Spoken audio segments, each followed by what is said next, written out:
we focus on the safety aspect. And as we can see today, we are very full. Everybody wanted to come out for this last event, and thankfully we got some of the best weather we've had all year. So, passing rules directly tie in to rider safety. The novice group, we do allow passing at any point except in the corners. I am going to define what a corner is in just a second. So, intermediate, we do allow passing in corners, but only around the outside. That is easier said than done, especially if you're a new intermediate and you're like, how do I pass around the outside?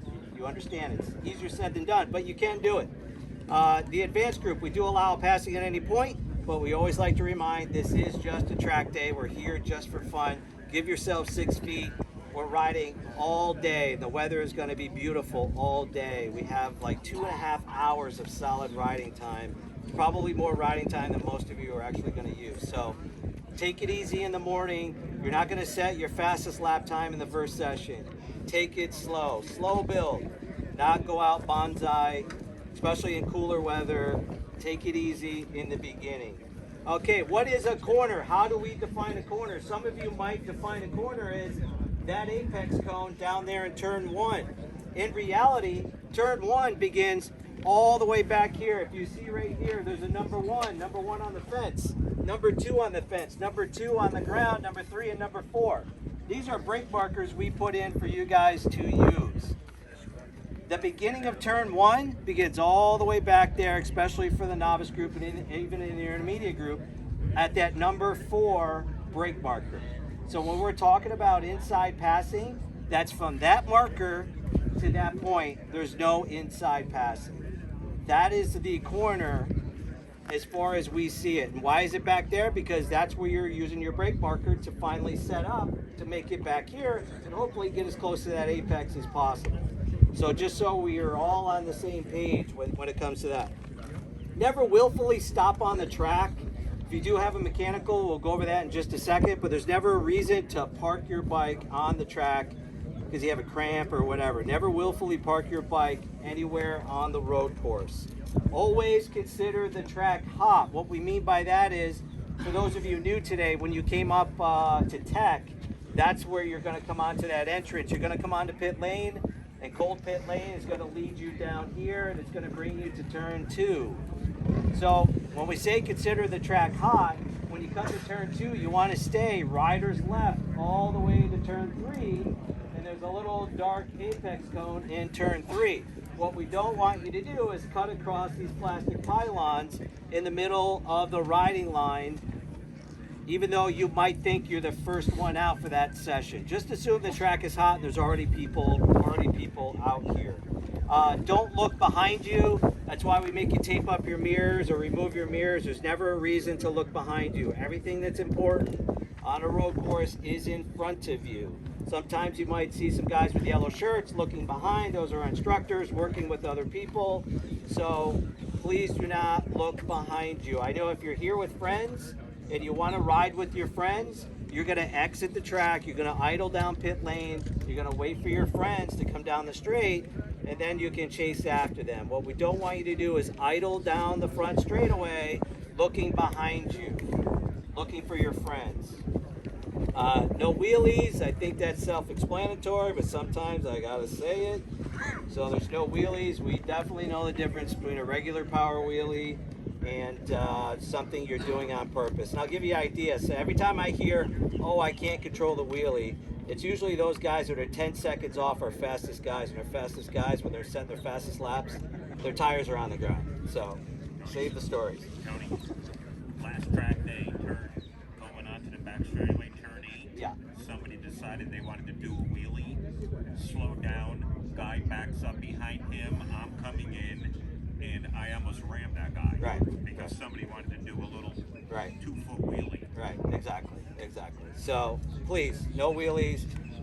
That'll guarantee end your day if we see that. So please don't do that. Never take your helmet off when you're out here on the road course. If you do have a mechanical or something when you're out here on the road course, you're going to undo your leathers, take off your boots, suits, gloves. We don't care.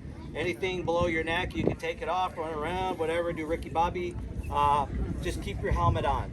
That's the only thing we say. Keep your helmet on. Never take off your helmet. Flags. Flags held stationary. If you see a yellow flag coming into a corner, it's held stationary. Normal passing rules apply on a stationary yellow flag.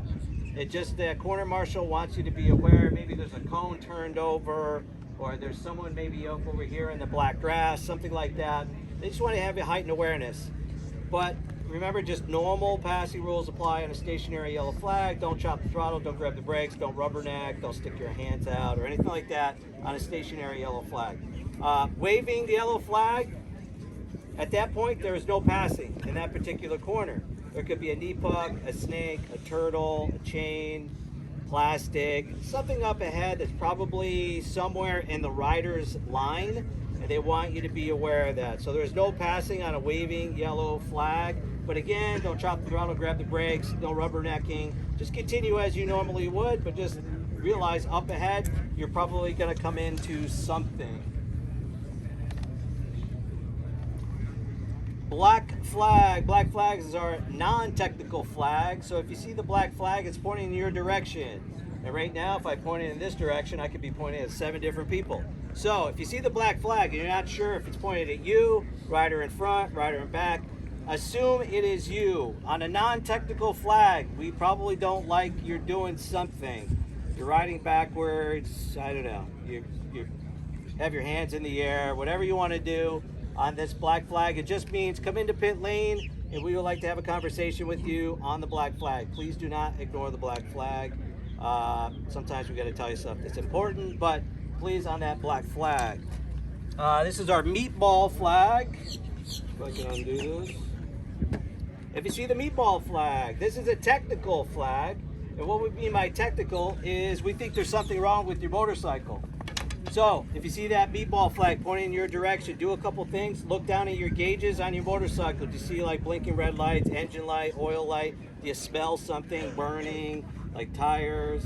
Just remember, if you think you're having a catastrophic failure, and a catastrophic failure to us is you're dumping fluid outside of your engine. So it's going into your belly pan. If you don't have a belly pan, you have a street bike, even worse. That fluid is going directly on your rear tire. So if you think you're having some sort of catastrophic failure, you see that black flag, do us a favor. Now is the time. Put your hand up, put your foot up. Let everybody around you know, hey, I'm having a bad time here. As safely as you can. We need you to exit the road course. So if you're coming here, try to get in the grass.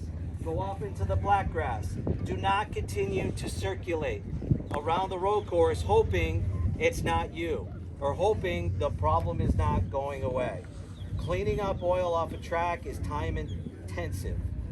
The longer you drive, the longer we're gonna have to be out here to clean up fluid, because we have to restore it to this grip right here. We have to restore it back to this grip right here.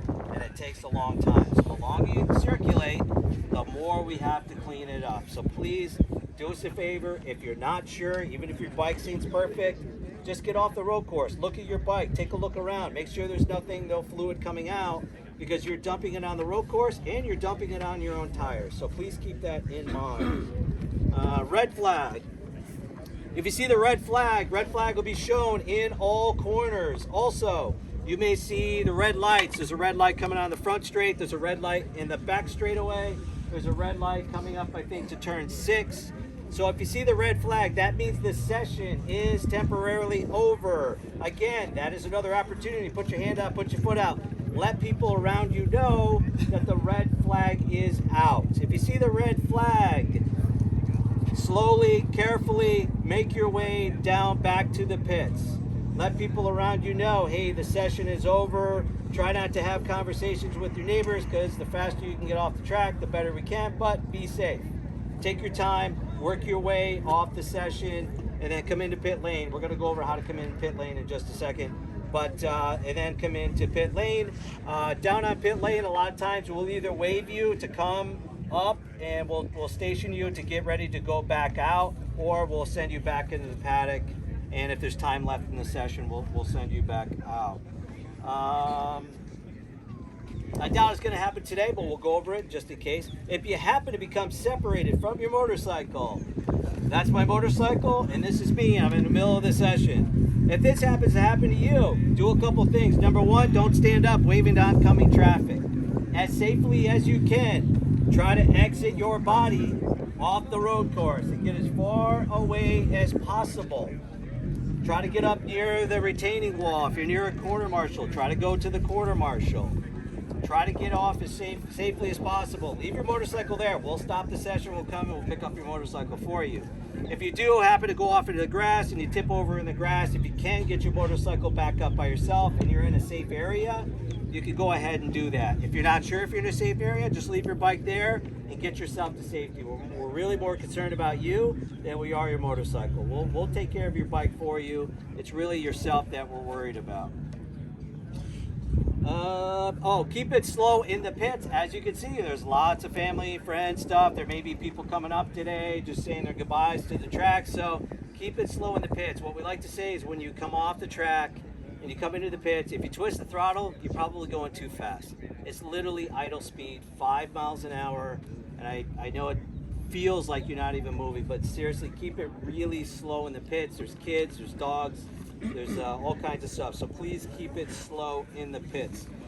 Exiting the track, how to exit the track, because 20-minute sessions can be a long time. You get a cramp, you get a drink, got to use the restroom.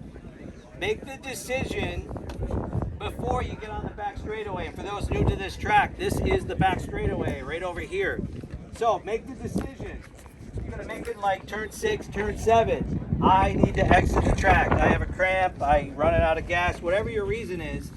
Once you make that decision, when you come on the back straightaway and pretend we're going down the back straightaway this way, you want to put yourself right on this white line. You do not want anyone to come between you and the grass. And when you're coming down the back straightaway, you can stick your foot out. Stick the left foot out. Continue to accelerate like you normally would, but stick your foot out. Let people around you know, hey, I am exiting the track. And then at the end of the back straightaway, instead of turning in for turn 9, you're just going to go straight. And if you follow straight and you follow the runoff room, it takes you right to the entrance of pit lane. What we don't want you to do is turn into turn 9, decide in the middle of the corner, you know what, I definitely need a drink. And then you decide to cut all the way across the track to try to make it into the entrance of pit lane. Also remember today, it's a cool day. If you don't have tire warmers, you need minimum 2 laps to get heat into your tires. How do you get heat into cold tires on a road course? You accelerate and brake when the bike is straight up and down. If you decide to accelerate and brake on that first lap, when the bike's leaned over, you'll probably make it to turn 4. That's about as far as you're gonna make it. So please give yourself at least 2 laps to get heat into your tires. The intermediate group, we're gonna do 2 siding laps. Hopefully the instructors know what they're doing. They cross the start finish line once. On the second lap, they're gonna show you how to pit, and then we're gonna release you for this session. The novice group, we do a lead follow them for that first session. The novice group, directly after this, we're gonna go back to registration inside for the first classroom meeting. The advanced group, we're gonna do first call, I think 5 of 11, if it's weird to say that. I'm not sure of the time right now. It's somewhere in that vicinity. We're going to do 5 minutes after this meeting. Also, last thing, remember, we're busy today. It's our last event here for God knows, who knows how long. Take it easy today. Let's work together as a team. We can see everybody's busy. Everything you do, like we say, it's a team sport. Everything you do can and will affect others. Let's work together today. Let's have a great day. And again, thank you everybody for coming out.